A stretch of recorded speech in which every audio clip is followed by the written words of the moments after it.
চলে এসেছি মিঠি মাহির আরেকটা সুন্দর ভিডিও নিয়ে। আর এদিকে দেখো মিঠি, মাহি, বান্টি ওরা তো এখন ঘুমাচ্ছে। চলো দেখি আজকের গল্প কি হতে চলেছে। কত বেলা হয়ে গেল, আজকে তো তাড়াতাড়ি স্কুলে যেতে হবে। এত বেলা হয়ে গেল, না না তাড়াতাড়ি উঠে পড়ি। দেখো মিঠি আর বান্টি কেমন নাক ডেকে ঘুমাচ্ছে। ওদের যেন স্কুলে যাওয়ার জন্য তাড়াই নেই। আজকে তো ম্যাম বলেছিল স্কুলে যেন আমরা একটু তাড়াতাড়ি আসি, আর এরা দুজনে এমন ভাব দেখাচ্ছে নাক ডেকে ঘুমাচ্ছে। আরে এই বান্টি, বান্টি, আরে মাঝি, এত রাত্রে তুমি আবার ডাকছো কেন? রাত মানে এখন জানিস কটা বাজে?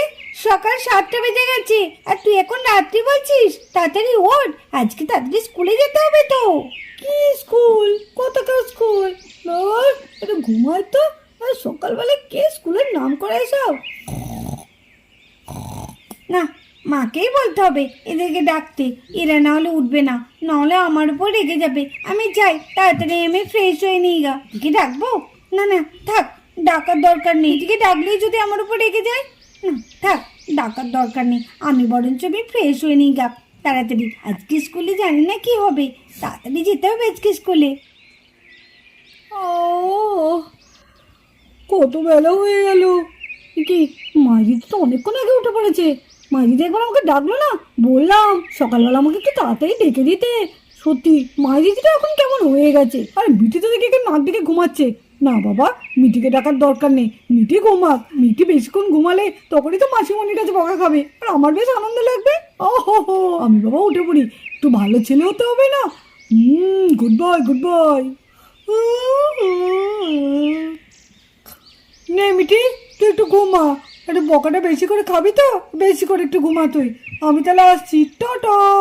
আজকেও মিঠি বেশ বকা খাবে মাসিমণির কাছে, আমার খুব আনন্দ হবে। আর এদিকে নিতু সকালবেলায় ঝাড় দিতে থাকে।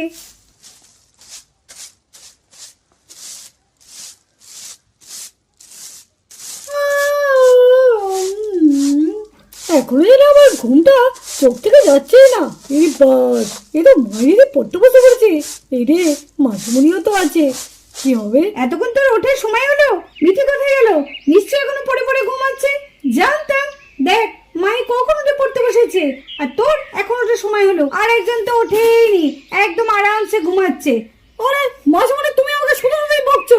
আরে মাইরি, দেখেছো তো তোমার জন্য বকটা খেলাম। তুমি তো এখন আমাকে ডাকতে পারতে, তোমাকে বলেছিলাম যে আমাকে একটু ভোরভোর ডেকে দিও, কারণ ভোরবেলা পড়াশোনা করলে না ভালো মনে থাকে, তাই না বলো মাসিমণি? এই বান্টি, তোকে তো আমি ডাকলাম, তুই তো বললি যে এখন এত রাতে কেন তুমি আমাকে ডাকছো মাই দিদি, একটু ঘুমাই, সকাল হোক তারপরে তো। কিরে বান্টি, মাই তো বলছে তোকে ডেকেছিল। সব সমান, সব সমান। আর পারি না, ওইভাবে দাঁড়িয়েছিস কেন? শিগগিরি যা, মুখ টুক ধুয়ে তাড়াতাড়ি কিছু খেয়ে পড়তে বস। আমি দেখি এবার ওই মিঠিটা আবার কি করছে। ওটাকে না মেরে তুললে তবে দেখছি উঠবে না। এই মেয়েটাকে নিয়ে আবার যত জ্বালা। সামনে পরীক্ষা, একটু তাড়াতাড়ি উঠে পড়াশোনা করে তবে তো স্কুলে যেতে হবে। তা না, সেই পড়ে পড়ে 9টা 10টা পর্যন্ত ঘুমাবে। যেই স্কুলের টাইম হবে, আমি স্কুলে যাব না মা, আমার পেট ব্যথা করছে। আজ করে আমি বার করছি পেট ব্যথা। আরে বাস, জমাই কি মিটি আজকে খুব বকা খাবে মাসিমণির কাছে, বেশ হবে। সব সময় তো আমাকে বকা খায়, আজকে দেখ তোর আজকে কি হয়।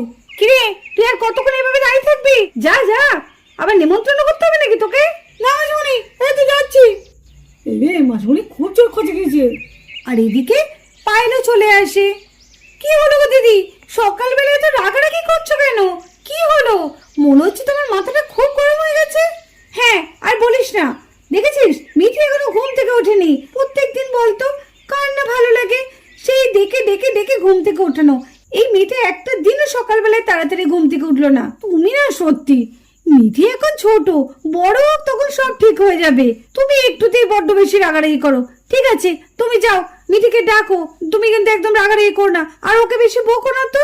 আমি তাহলে এদিকটা সেরে নিচ্ছি। ঠিক আছে, তাহলে খুব ভালো হয় রে। যা, তুই বরঞ্চ এদিকটা সেরে নে, আমি মিঠিকে ডেকে নিই। মিঠির গলা না? হ্যাঁ, আমারও তো তাই মনে হচ্ছে, গলাটা তো ঘর থেকে আসছে। চল চল গিয়ে দেখি গা। হ্যাঁ, ওর আবার কি হলো? চলো চলো দিদি, চলো। হ্যাঁ চল চল। হ্যাঁ আসছি। যা বাবা, মিঠি তো ভালোই ফোন দিয়ে হাঁটতে পারে। বেশ দেরি করে ঘুম থেকে ওঠে, সবারই কি শুধু ভালোবাসা পেয়ে যাচ্ছে। আরে বান্টি, মিঠির কি হলো রে? ওই রকম করে চিৎকার করছে।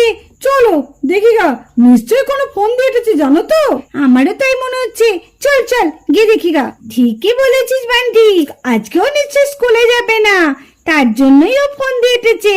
চল আমরা গিয়ে দেখি গা ও কি করছে। মা, আমার এরকম অবস্থা কি করে হলো? মা, মা শিগগিরই এসো মা। মা, আমি এরকম কি করে হয়ে গেলাম মা? আমার আমার এরকম কি করে হলো মা? আমার খুব ভয় করছে মা। ও মা, আমি এখন কি করব? আমার সঙ্গে তো তাহলে কেউ এখন খেলা করবে না, কি হবে তাহলে? আমার খুব ভয় করছে। ও মা, মিঠির কি এমন হলো যে ও এত চিৎকার করছে? আর মিঠি কি হয়ে গেছে? তাহলে আগে কি হয় দেখি। আমি কি করব এখন? আমি কি করে সবাই কাছে যাব? কেউ তো আমার সঙ্গে আর খেলবে না। আমি কি করে খেলা করব? চল চল চল চল চল। কি হলো? কি হলো মিঠি? কি হলো তোর? মিঠি কি হলো? আর এদিকে নিতু আর পায়েল দৌড়ে দৌড়ে ঘরে চলে আসে। কি হলো? কি হলো মিঠি? কি হলো? এ কি দেখছি দিদি? আমিও তো এ কি দেখছি? এটা কি সত্যি আমাদের মিঠি? চলো মা দিদি চলো, মিঠির আজ খেল দেখতে হবে না? হ্যাঁ হ্যাঁ চল চল। কি মিঠি ওটা? হ্যাঁ তাই তো। ওটা কে? একে দেখছি, এ তো মিঠির শরীর পুরো পেন্সিল হয়ে গেছে। এটা কেমন করে সম্ভব? মিঠির বডি এখন তাহলে পেন্সিল? এটা কি করে সম্ভব? আমি তো কিছুই বুঝতে পারছি না। হাত পা কিচ্ছু নেই, এটা শুধু পেন্সিল বডি। মা, মা দেখো না মা, আমি পুরো পেন্সিল হয়ে গেছি। ও মা, আমি কি করে এটা হয়ে গেলাম মা? আমার তো খুব ভয় করছে মা। মা, আমি কি করে স্কুলে যাব মা? কি করে আমি আমার বন্ধুদের সাথে খেলা করব? কেউ তো আমার সঙ্গে খেলা করবে না মা। ও মা শুনি, মিঠি তো পুরো একদম পেন্সিল হয়ে গেছে। কি হবে তাহলে? হ্যাঁ, এ তো আশ্চর্য ব্যাপার। পেন্সিল, তারপর মিঠি, মিঠি আবার পেন্সিল কি করে হয়ে গেল? এ তো পুরো অদ্ভুত কাণ্ড। পেন্সিল মানুষ কোনোদিন হয় নাকি? এই তো প্রথম দেখছি আমি। আমিও তো এই প্রথম দেখছি দিদি, একটা মানুষ কোনোদিন পেন্সিল হয়, কিন্তু মিঠি কি করে পেন্সিল হয়ে গেল? এ আমার কি সর্বনাশ হলো? আমার মেয়েটা এরকম কেন হয়ে গেল? আমার মিঠি পেন্সিল কি করে হয়ে গেল? আমি কি করে বলবো মা, আমি কি করে পেন্সিল হয়ে গেলাম? ও মা, আমার খুব কষ্ট হচ্ছে মা। আমি এখন কি করবো মা? হাই মা, আমার কোলে আয়। আমি কত সরু হয়ে গেছি এখন। কি করে তুমি আমাকে কোলে নেবে? নেব, এই করেই নিতে হবে। High high. কি অবস্থা হলো আমার মেয়েটার? এ কি সর্বনাশ হলো? এদিকে মিঠি পেন্সিল হয়ে যায়, বাড়িতে সবাই খুব চিন্তায় পড়ে গেছে। কোথা থেকে যে কি হয়ে গেল কিছুই বুঝতে পারছি না। মিঠিকে এই অবস্থায় দেখে আমার ভীষণ কষ্ট হচ্ছে মা। আর কি করে যে মিঠিকে আবার আগের অবস্থায় ফিরিয়ে আনতে পারবো সেটাই বুঝতে পারছি না। আমিও তো তাই ভাবছি রে বাবা, কোথা থেকে যে কি হয়ে গেল কিছু তো আমিও বুঝতে পারছি না। আর এদিকে মিঠির মা মিঠির জন্য খাবারও আনে। মিঠি, এনে মা, খেয়ে নে। সকাল থেকে তো কিচ্ছু খাসনি, এইটুকুনি খেয়ে নে একটু। মা, আমি খাবো কি করে মা? আমার তো হাত নেই, আমি কি করে খাবো মা?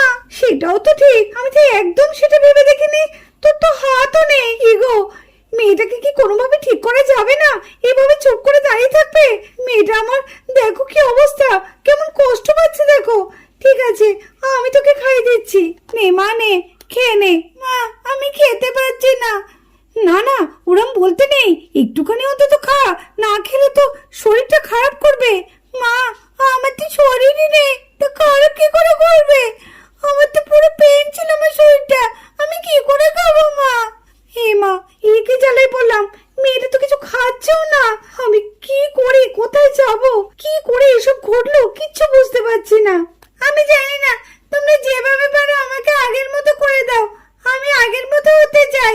ও মা, ও বাবা, ঠাম্মি, কাকিমা, আমাকে আগের মতো করে দাও, আমার খুব কষ্ট হচ্ছে। জরে মিঠি পেন্সিল হয়ে গেল? আমার পেন্সিলটাকে তো খুব ছোট হয়ে গিয়েছে। মিঠিকে দিয়ে যদি একটু লেখা যেত ভালো হতো। এই বান্টি, তুই কি বলছিস রে? দেখছিস মিঠি কষ্ট পাচ্ছে, ও এখন কি করে আগের মতো হবে সেটা চিন্তা করছে, আর তুই লেখার চিন্তা করছিস? আরে হ্যাঁ গো, আমার না পেন্সিলটা একদম শেষ হয়ে গেছে। আমি না একটু পরে চেষ্টা করব পেন্সিলটা ছোলা যায় নাকি। ছোলা গেলে মিঠিকে দিয়ে লিখবো, তখন দারুণ হবে, নতুনত্ব লেখা হবে। বান্টি, একদম উল্টো পাল্টি আর কি করবে না, চুপ করে বাস। যা, মাইতি তো হয়ে গেল। বন্ধুরা, আজকের গল্পটি এই পর্যন্তই। পরের পর্বগুলো দেখার জন্য অবশ্যই আমাদের চ্যানেলটিকে সাবস্ক্রাইব করে আমাদের পাশে থেকো। টাটা বন্ধুরা।